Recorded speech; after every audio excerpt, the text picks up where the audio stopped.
আজকের এই গভীর আলোচনায় আমরা আম, এমন একটা বিষয় নিয়ে কথা বলতে যাচ্ছি যা শুধু ইতিহাস বা প্রাচীন কোনো পাঠ্যের মধ্যে সীমাবদ্ধ নেই। মানে এটা মানব চরিত্র আর সমাজ কাঠামোর একদম শেকড় নিয়ে কাজ করে। একদম। আমাদের আজকের আলোচনার কেন্দ্রবিন্দুতে রয়েছে পবিত্র কুরআনের পঞ্চম পারা। আর একটু নির্দিষ্ট করে বললে সূরা নিসার ২৪ থেকে ১৪৭ নম্বর আয়াতের ভেতর লুকিয়ে থাকা সামাজিক আর নৈতিক নির্দেশিকাগুলো। রাইট। সাধারণত আমরা যখন কোনো ধর্মীয় পাঠ্য নিয়ে কথা বলি তখন অনেকের মনে হতে পারে যে এটা হয়তো কেবল কিছু আচার অনুষ্ঠান বা ধরুন ব্যক্তিগত ইবাদতের কোনো তালিকা। হ্যাঁ, বেশিরভাগ মানুষ আসলে এমনটাই ভাবে। কিন্তু এই নির্দিষ্ট অংশটি নিয়ে পড়ার সময় আমার মনে হয়েছে এটা আসলে একটা সমাজ কিভাবে টিকবে বা মানুষে মানুষের সম্পর্কের সীমানাগুলো কেমন হবে তার একটা ম্যানুয়াল। আর সবচেয়ে বড় কথা হলো একটা ইনসাফ ভিত্তিক আর মানবিক কাঠামো কিভাবে তৈরি হবে তার একটা পূর্ণাঙ্গ রূপরেখা। ঠিক। যারা আমাদের সাথে এই ডিপ ডাইভে যুক্ত হয়েছেন তাদের জন্য আজকের আলোচনাটা বেশ চমকপ্রদ হতে যাচ্ছে। কারণ আমরা কেবল নিয়মকানুনগুলো পড়ব না, বরং এর পেছনের মনস্তাত্ত্বিক কারণগুলো খোঁজার চেষ্টা করব। এই মনস্তাত্ত্বিক কারণ খোঁজার দিকটাই কিন্তু আজকের আলোচনার সবচেয়ে আকর্ষণীয় অংশ। মানে ১৪০০ বছরের বেশি সময় আগের একটা টেক্সট যখন আজকের দিনের জটিল সামাজিক বা পারিবারিক সমস্যাগুলোর সমাধান দেয়, তখন তা নিয়ে আসলে নতুন করে ভাবার সুযোগ তৈরি হয়। একদম তাই। এই আয়াতগুলোতে আমরা দেখব যে আধ্যাত্মিকতার সাথে দৈনন্দিন জীবনের বাস্তবতার কোনো সংঘাত নেই, বরং মানুষের দুর্বলতা বা ধরুন এই যে ইগো এবং সামাজিক ক্ষমতার যে দ্বন্দ্বগুলো থাকে সেগুলোকে খুব সূক্ষ্মভাবে অ্যাড্রেস করা হয়েছে এখানে। রাইট। পরিবার থেকে শুরু করে রাষ্ট্রের বিচার ব্যবস্থা পর্যন্ত প্রতিটি স্তরে কিভাবে একটা ভারসাম্য বজায় রাখা যায়, মূলত তার একটা চমৎকার মেকানিজম এখানে রয়েছে। আর সেই মেকানিজমের একদম শুরুতে কিন্তু আসে পরিবারের কথা, কারণ পরিবার তো সমাজের মূল ভিত্তি। এই অংশে বিয়ের বিধান আর পারিবারিক পবিত্রতার ওপর খুব জোর দেওয়া হয়েছে। হ্যাঁ। একটা বিষয় আমাকে বিশেষভাবে আকর্ষণ করেছে, আর তা হল মোহরানা বা বিয়ের সময় নারীকে দেওয়া উপহারের ধারণাটা। খুব গুরুত্বপূর্ণ একটা পয়েন্ট। মানে এটিকে কোনোভাবেই একটা ফর্ম্যালিটি বা আনুষ্ঠানিকতা হিসেবে দেখানো হয়নি, বরং এটা নারীর একটা প্রাপ্য অধিকার হিসেবে প্রতিষ্ঠিত করা হয়েছে, যা তার মর্যাদা আর অর্থনৈতিক নিরাপত্তার একটা স্বীকৃতি। একদম ঠিক। এর ঠিক পরেই পরিবার পরিচালনার ক্ষেত্রে একটা শব্দ ব্যবহার করা হয়েছে যা নিয়ে সমাজে প্রচুর আলোচনা এবং অনেক ক্ষেত্রে ভুল বোঝাবুঝিও রয়েছে। শব্দটি হল কাওয়াম। বলা হয়েছে পুরুষরা পরিবারের কাওয়াম। হ্যাঁ, এই জায়গাটাতে অনেক বিভ্রান্তি আছে। ঠিক। সাধারণ অর্থে অনেকেই মনে করেন এর মানে হল পুরুষ পরিবারের একজন শাসক বা ডিক্টেটর হবেন, আর তার কথাই শেষ কথা।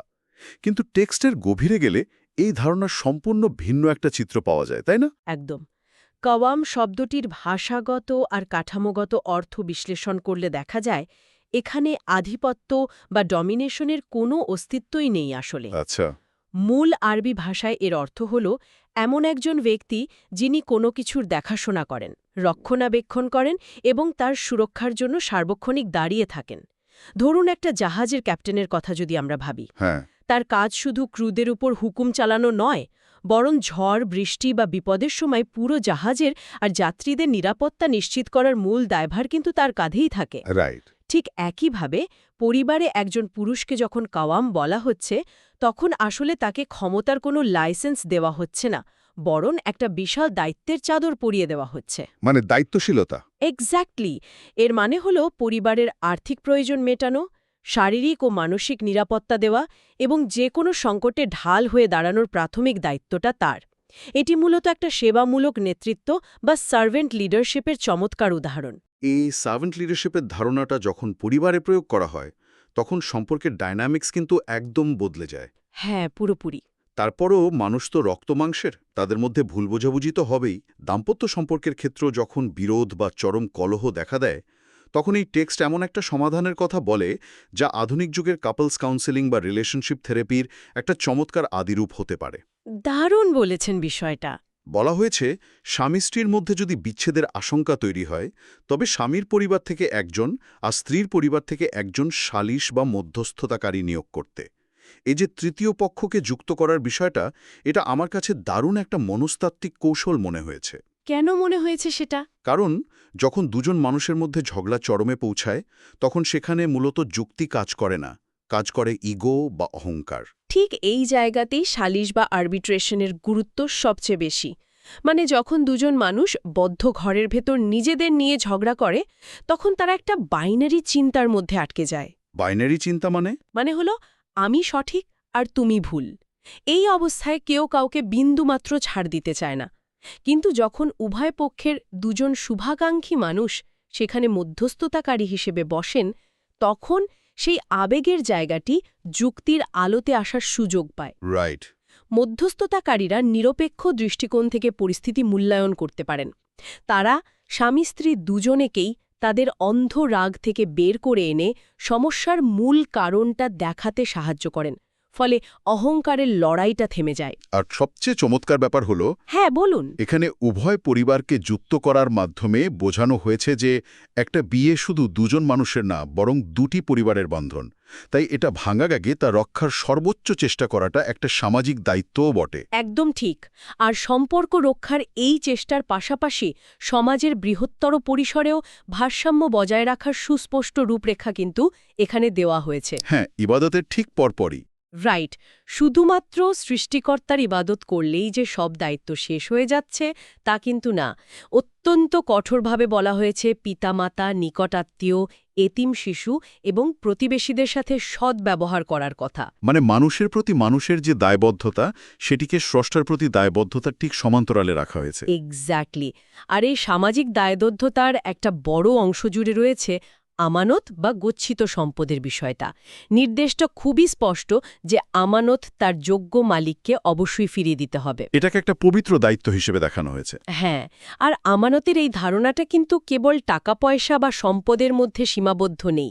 এটা একটা বিশাল ক্যানভাস। যেমন ধরুন কেউ আপনাকে বিশ্বাস করে তার জীবনের একটা গোপন কথা বলল, সেই কথাটা অন্যের কাছে ফাঁস না করাটাও একটা আমানত। দারুণ একটা পয়েন্ট। আবার একজন কর্মী যখন কোনো অফিসে কাজ করেন, তার উপর অর্পিত দায়িত্বটা সঠিকভাবে পালন করাও একটা আমানত। এমনকি রাষ্ট্রীয় ক্ষমতায় যারা থাকেন, তাদের সেই ক্ষমতাও জনগণের পক্ষ থেকে দেয়া একটা আমানত। যার যা প্রাপ্য অধিকার তাকে তা বুঝিয়ে দেওয়াটাই হল আমানত রক্ষার মূল শিক্ষা।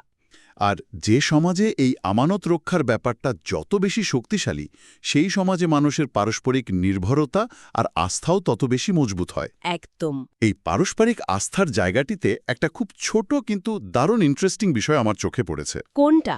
সামাজিক শিষ্টাচার বা সৌজন্য বোধের একটা চমৎকার নিয়ম এখানে উল্লেখ করা হয়েছে।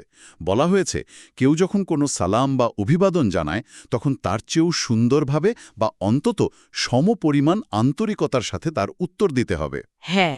আপাতদৃষ্টিতে এটা খুব সাধারণ একটা বিষয় মনে হতে পারে, কিন্তু একটু গভীরভাবে ভাবলে বোঝা যায় এর সামাজিক প্রভাব কতটা সুদূরপ্রসারী।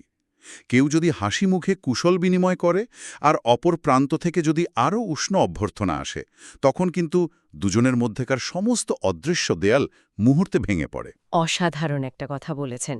এই ছোট ছোট সৌজন্যবোধগুলোই আসলে একটা সমাজের সোশ্যাল গ্লু বা আঠার মতো কাজ করে। Social glue, right. মনস্তাত্ত্বিক দৃষ্টিকোণ থেকে দেখলে মানুষ যখন কারো কাছ থেকে একটা ভালো আচরণ পায় এবং বিনিময়ে আরও ভালো কিছু ফিরিয়ে দেয়, তখন সেখানে পজিটিভ রেসিপ্রোসিটি বা ইতিবাচক আদান প্রদানের একটা চেইন রিঅ্যাকশন তৈরি হয়। একদম। সমাজে সবসময় বড় বড় আইন করে শান্তি আনা যায় না। অনেক সময় এই ছোট ছোট হাসি, একটা সুন্দর অভিবাদন আর পারস্পরিক শ্রদ্ধাবোধ মানুষের ভেতরের ক্ষোভ বা নেতিবাচক ধারণাকে মুছে ফেলতে সাহায্য করে। এটা এমন একটা চর্চা যা ধনী, গরিব, পরিচিত, অপরিচিত সবার মধ্যে একটা সমতা ও সম্প্রীতির বোধ তৈরি করে। ঠিক। সম্প্রীতি আর সমতার কথা যখন আসলই, তখন এই আলোচনার সবচেয়ে শক্তিশালী আর আমার মতে সবচেয়ে যুগান্তকারী অংশটিতে প্রবেশ করা যাক। ইনসাফ বা ন্যায় বিচারের অংশটা। হ্যাঁ, সূরা নিসার ১০৫ থেকে ১২৬ নম্বর আয়াতের অংশটুকু পড়ার সময় যে কোনো মানুষের ভেতরেই একটা গভীর উপলব্ধি তৈরি হতে বাধ্য। এখানে ইনসাফ বা জাস্টিসের ধারণাকে এমন এক জায়গায় নিয়ে যাওয়া হয়েছে যা যে কোনো আধুনিক বিচার ব্যবস্থার জন্যই একটা আল্টিমেট গোল বা চূড়ান্ত লক্ষ্য হতে পারে। এই আয়াতগুলোর পেছনের প্রেক্ষাপটটা বিবেচনা করলে এর গভীরতা আসলে আরও ভালোভাবে বোঝা যায়। ওই চুরির ঘটনাটা? রাইট। এখানে এমন একটা ঘটনার দিকে ইঙ্গিত করা হয়েছে যেখানে একজন মুসলিম ব্যক্তি চুরির অপরাধ করে একটা বর্ম লুকিয়ে রেখেছিল এবং ধরা পড়ার ভয়ে সে এক ইহুদির ওপর সেই দোষ চাপিয়ে দেয়। আচ্ছা, সেই মুসলিম ব্যক্তির গোত্রের লোকেরা তখন একত্রিত হয়ে রাসূলুল্লাহর কাছে গিয়ে ওই মুসলিমের পক্ষে সাফাই গাইতে থাকে এবং নির্দোষ ইহুদিকে শাস্তি দেওয়ার জন্য চাপ দেয়। ভাবা যায় অবস্থাটা। হ্যাঁ, ঠিক সেই মুহূর্তে এই আয়াতগুলো অবতীর্ণ হয়।